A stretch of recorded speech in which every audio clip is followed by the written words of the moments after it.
ये आकाशवाणी रायपुर है।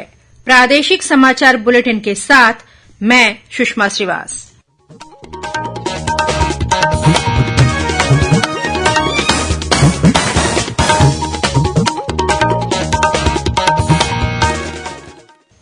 और अब पेश है आज के मुख्य समाचार। मुख्यमंत्री अब प्रदेश के युवाओं से संभाग स्तर पर सीधे संवाद करेंगे और उनके प्रश्नों के जवाब भी देंगे। सुकमा जिले में सुरक्षा बलों ने 2 माओवादी कैंप को ध्वस्त कर 4 आईईडी सहित भारी मात्रा में माओवादी सामान बरामद किए। राज्य में अब मितानिनों को प्रोत्साहन राशि के अलावा मितानिन कल्याण योजना के तहत 2200 रूपये की राशि हर महीने दी जाएगी। और मौसम विभाग ने अगले 12 घंटों के दौरान राजनांदगांव, कांकेर, बीजापुर और नारायणपुर जिले में 1-2 स्थानों पर मध्यम से भारी वर्षा होने की चेतावनी दी है।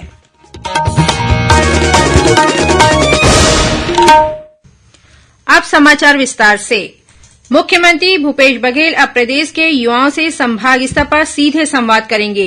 इस आयोजन के दौरान वे युवाओं से उनके मुद्दों, उपलब्धियों और आकांक्षाओं पर बात करेंगे। साथ ही वे युवाओं के प्रश्नों के जवाब भी देंगे। संभाग स्तरीय आयोजन के दौरान युवा अपने अनुभव साझा करेंगे ताकि उनके अनुभव का लाभ अन्य लोग भी उठा सकें। कार्यक्रम में सभी वर्ग के युवा हिस्सा ले सकते हैं।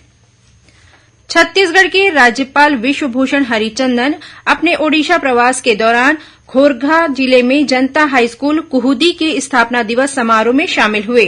राज्यपाल इस स्कूल के छात्र रह चुके हैं। अपने संबोधन में उन्होंने कहा कि देश के गरीबों का कल्याण तभी होगा जब शोषण का परित्याग किया जाएगा। इस अवसर पर भुवनेश्वर की सांसद अपराजिता षडंगी उपस्थित थीं। राज्यपाल मुख्य क्षेत्र से संबद्ध एक शैक्षणिक संस्थान खेतबासी अकादमी भी पहुंचे। इस दौरान उन्होंने अपने छात्र जीवन की यादें ताजा की और स्कूल के संस्थापक की प्रतिमा पर माल्यार्पण किया। इस अवसर पर राज्यपाल ने स्कूल परिसर में वृक्षारोपण भी किया। सुकमा जिले की डीआरजी, एसटीएफ, कोबरा बटालियन और दंतेवाड़ा जिले की डीआरजी टीम ने एक संयुक्त ऑपरेशन में सिमेल और गोगुंडा क्षेत्र में 2 बड़े माओवादी कैंप को ध्वस्त कर दिया है। साथ ही सुरक्षा बलों ने माओवादियों द्वारा लगाए गए 4 आईईडी, भारी मात्रा में माओवादी सामान और साहित्य बरामद किए हैं। सुकमा जिले के पुलिस अधीक्षक किरण चौहान ने बताया कि यह संयुक्त ऑपरेशन गोगुंडा, सिमेल, तुम्मापाड़, गट्टापाड़ और तोयापार की पहाड़ियों में चलाया गया। इस दौरान माओवादियों के साथ सुरक्षा बलों की मुठभेड़ भी हुई। जवाबी कार्रवाई के बाद माओवादी जंगल का फायदा उठाकर वहां से भाग गए। राज्य में मितानिनों के मानदेय में वृद्धि कर दी गई है। इस संबंध में मंत्रालय से जारी आदेश के अनुसार मितानिनों को पहले दी जा रही प्रोत्साहन राशि के अलावा मितानिन कल्याण योजना के अंतर्गत 2200 रूपये की राशि हर महीने दी जाएगी। राज्य सरकार ने इस साल 1 अप्रैल से मितानिनों के मानदेय में बढ़ोतरी करने की मंजूरी दी है। राष्ट्रीय सांख्यिकी कार्यालय के क्षेत्रीय कार्यालय रायपुर द्वारा इन दिनों स्वच्छता पखवाड़ा मनाया जा रहा है। इसी के तहत आज सांख्यिकी और कार्यक्रम कार्यान्वयन मंत्रालय के मूल्य सांख्यिकी प्रभाग द्वारा बोरसी केंद्र में स्वच्छता कार्यक्रम आयोजित किया गया। इस दौरान बोरसी बाजार में आने वाले ग्रामीणों और दुकानदारों को अपने आसपास और गांव में स्वच्छता बनाए रखने के लिए प्रेरित किया गया। वहीं शासकीय हाईस्कूल परिसर में भी स्वच्छता जागरूकता कार्यक्रम आयोजित किया गया। इस दौरान उपस्थित लोगों ने वृक्षारोपण कर पर्यावरण के प्रति अपनी जिम्मेदारी निभाने का संकल्प लिया।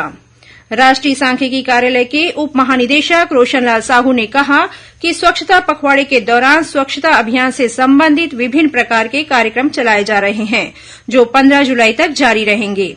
इस अभियान का उद्देश्य आम नागरिकों को अपने आवास और कार्यस्थल के आसपास सफाई रखने के लिए प्रेरित करना है। गौरतलब है कि केंद्र सरकार ने पेयजल और स्वच्छता विभाग तथा जल शक्ति मंत्रालय को स्वच्छता पखवाड़ा के लिए नोडल विभाग घोषित किया है। छत्तीसगढ़ विधानसभा का मानसून सत्र 18 से 21 जुलाई के बीच प्रस्तावित है। इस सत्र में प्रमुख विपक्षी भारतीय जनता पार्टी विभिन्न मुद्दों को लेकर सरकार को घेरने की तैयारी कर रही है। नेता प्रतिपक्ष नारायण चंदेल ने आज एक बयान जारी कर कहा कि यह दुर्भाग्य की बात है कि जब से राज्य में कांग्रेस की सरकार बनी है, तब से विधानसभा का कोई भी सत्र अपनी अवधि पूरा नहीं कर पाया है। निर्धारित अवधि से पहले ही सत्र का समापन हो गया। यह इस बात का परिचायक है कि कांग्रेस सरकार का विधायिका के ऊपर विश्वास नहीं है। श्री चंदेल ने आरोप लगाया कि सरकार सदन में चर्चा से बचना चाहती है। उन्होंने कहा कि विधायिका में सवाल तो विपक्ष पूछेगा और इसका जवाब सरकार को देना ही होगा। ऑनलाइन सट्टा महादेव ऐप के विरुद्ध दुर्ग पुलिस ने कार्रवाई करते हुए 5 आरोपियों को गिरफ्तार किया है। जिले के उप पुलिस अधीक्षक राजीव शर्मा ने बताया कि ये सभी वैशाली नगर क्षेत्र में एक कार में ऑनलाइन सट्टा संचालित कर रहे थे। इनके पास से 6 नग मोबाइल, विभिन्न बैंकों के एटीएम कार्ड, चेकबुक, पासबुक और अन्य दस्तावेज बरामद किए गए हैं। एंटी क्राइम साइबर यूनिट तथा थाना वैशाली नगर पुलिस द्वारा की गई इस कार्रवाई में महादेव ऐप से जुड़े अन्य मोबाइल नंबरों का खुलासा हुआ है। वहीं रायपुर पुलिस ने बीती रात महादेव ऐप से जुड़े ऑनलाइन सट्टा के मामले में डोंगरगढ़ से एक आरोपी को गिरफ्तार किया है। रायपुर के अतिरिक्त पुलिस अधीक्षक लखन पटले ने बताया कि पुलिस की टीम ऑनलाइन सट्टा जैसे साइबर क्राइम पर लगातार नजर रख रही है। प्रादेशिक समाचार आप आकाशवाणी रायपुर से सुन रहे हैं। छत्तीसगढ़ की खबरों से है आपका वास्ता और खबरों की विश्वसनीयता से है हमारा वास्ता। आकाशवाणी समाचार रायपुर के प्रादेशिक समाचार बुलेटिन के साथ ही हमारे समसामयिक कार्यक्रम आप रेडियो के अलावा अपने मोबाइल पर भी सुन सकते हैं। आकाशवाणी समाचार फेसबुक, ट्विटर और यूट्यूब पर भी उपलब्ध है। हमारा Facebook page Chhattisgarh news on AIR, Twitter handle CGAIR news और हमारा यूट्यूब चैनल है छत्तीसगढ़ AIR न्यूज। तो अब रेडियो के साथ ही आपके मोबाइल के जरिए भी हम पहुंच रहे हैं आप तक। छत्तीसगढ़ की हर खबर के लिए सुनते रहिए आकाशवाणी समाचार। और अब आगे बढ़ते हैं बाकी के समाचारों की ओर। राजधानी रायपुर में 18 और 19 सितंबर को G20 देशों के कार्यसमूह की होने वाली बैठक को लेकर तैयारियां जारी है। इस संबंध में मुख्य सचिव अमिताभ जैन ने कल मंत्रालय में संस्कृति, नगरीय प्रशासन और नवा रायपुर विकास प्राधिकरण के अधिकारियों की एक बैठक ली। मुख्य सचिव ने नया रायपुर के विभिन्न मार्गों पर छत्तीसगढ़ की विशिष्टता को प्रदर्शित करने वाले स्थल, पुरातात्विक नगरी सिरपुर, चित्रकूट, जलप्रपात सहित राज्य की गौरवशाली संस्कृति संबंधी होर्डिंग्स लगाने के निर्देश दिए। साथ ही विदेशी डेलीगेट्स के लिए छत्तीसगढ़ के लोक नृत्य, संगीत और संस्कृति पर आधारित सांस्कृतिक कार्यक्रमों के आयोजन करने के लिए भी कहा। परिवार नियोजन के प्रति लोगों को जागरूक करने स्वास्थ्य विभाग द्वारा आज से जनसंख्या स्थिरीकरण पखवाड़ा शुरू किया गया है। 24 जुलाई तक चलने वाले इस पखवाड़े के दौरान ग्राम स्तर से लेकर जिला स्तर तक विशेष अभियान चलाकर नसबंदी के प्रति फैली अज्ञानता और भ्रांतियों को दूर किया जाएगा। पखवाड़े के दौरान ANM और मितानिनों घर घर जाकर चिन्हांकित हितग्राहियों को परिवार नियोजन के स्थायी और अस्थायी साधनों के बारे में बताएंगे। इस दौरान हितग्राहियों को जरूरी परामर्श और परिवार नियोजन की सेवाएं भी दी जाएंगी। दक्षिण पूर्व मध्य रेलवे रायपुर मंडल के अंतर्गत दुर्ग भिलाई नगर के बीच सुधार कार्य की वजह से 15 से 19 जुलाई के बीच कुछ गाड़ियों का परिचालन प्रभावित रहेगा। इस दौरान Raipur Durg MEMU passenger, Dongargarh Raipur MEMU passenger special, Gevra road Itwari express, Tata Nagar Itwari express, Itwari Bilaspur express, Itwari Tata Nagar express और Raipur Dongargarh MEMU passenger special रद्द रहेगी। इसके अलावा 8 गाड़ियां विलंब से रवाना होंगी। साथ ही गोंदिया बरौनी एक्सप्रेस परिवर्तित मार्ग नैनपुर, जबलपुर और कटनी होकर चलेगी।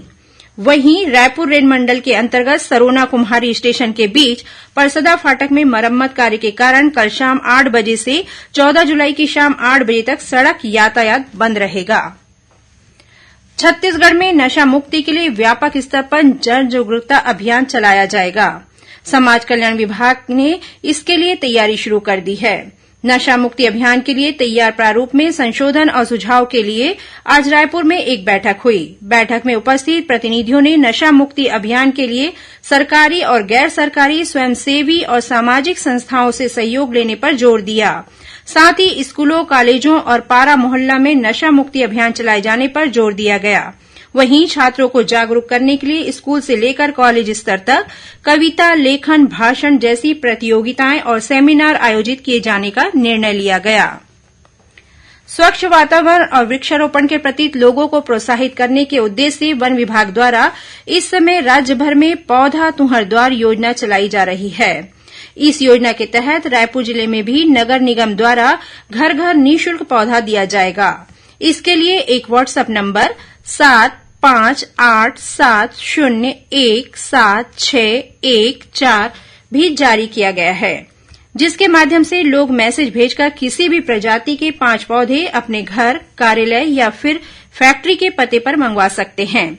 नगर निगम की टीम 2 से 3 दिनों के भीतर ये पौधे उनके घरों तक निःशुल्क पहुंचाएगी। वन मंत्री मोहम्मद अकबर ने कल रायपुर में विभिन्न प्रजातियों के पौधों से भरे 2 हरियाली प्रसार वाहनों को हरी झंडी दिखाकर रवाना किया। इस दौरान विभाग द्वारा गेड़ी का भी वितरण किया गया। गौरतलब है कि यह योजना लगभग 1.5 माह तक चलेगी, जिसमें आंवला, करंज, नीम, गुलमोहर, जामुन, मुनगा, कचनार जैसी प्रजाति के पौधे लोगों को निःशुल्क दिए जाएंगे। राजनांदगांव जिले में पिछले 4 दिनों तक डोंगरगांव और खुज्जी वन परिक्षेत्र में घूमने के बाद एक दंतैल हाथी शिवनाथ नदी पार कर अंबागढ़ चौकी के आतरगांव पहुंच गया है। वन विभाग की टीम ने ग्रामीणों को दंतैल हाथी से दूर रहने और जंगल की ओर नहीं जाने की समझाइश दी है। साथ ही वन विभाग ने आसपास के गांवों में मुनादी कराकर अलर्ट जारी कर दिया है। और पेश है मौसम का हाल। प्रदेश में इस समय रुक रुक कर बारिश हो रही है। हालांकि मौसम विभाग ने अगले 12 घंटों के दौरान राजनांदगांव, कांकेर, बीजापुर और नारायणपुर जिले में 1-2 स्थानों पर मध्यम से भारी वर्षा होने की चेतावनी दी है।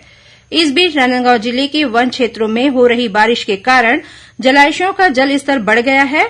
प्रशासन ने मोंगरा बैराज के गेट खोल दिए हैं और यहां से करीब 2000 क्यूसेक पानी छोड़ा जा रहा है। वहीं साखा नाला, घुमरिया नाला और खातूटोला बैराज से भी पानी छोड़ा जा रहा है, जिससे शिवनाथ नदी का जलस्तर बढ़ गया है। और कुछ खबरें संक्षेप में। राजधानी रायपुर के फुंडहर स्थित योग भवन में बस्तर संभाग के लोगों के लिए 7 दिवसीय आवासीय योग प्रशिक्षण शिविर आयोजित किया जा रहा है, जिसका समापन 13 जुलाई को होगा। इस शिविर में बस्तर संभाग के लगभग 150 प्रतिभागी योग का प्रशिक्षण ले रहे हैं। दक्षिण पूर्व मध्य रेलवे द्वारा रेलकर्मियों के परिवार की महिला सदस्यों और आश्रित महिलाओं को आत्मनिर्भर बनाने के लिए कल से कर्मचारी कल्याण निधि के तहत ब्यूटिशियन कोर्स शुरू किया गया। और सक्ती जिले की हसौद पुलिस ने लोगों से 12 लाख रुपए की ठगी करने के आरोप में कियोस्क शाखा के एक संचालक को गिरफ्तार किया है। अंत में मुख्य समाचार एक बार फिर। मुख्यमंत्री अब प्रदेश के युवाओं से संभाग स्तर पर सीधे संवाद करेंगे और उनके प्रश्नों के जवाब भी देंगे।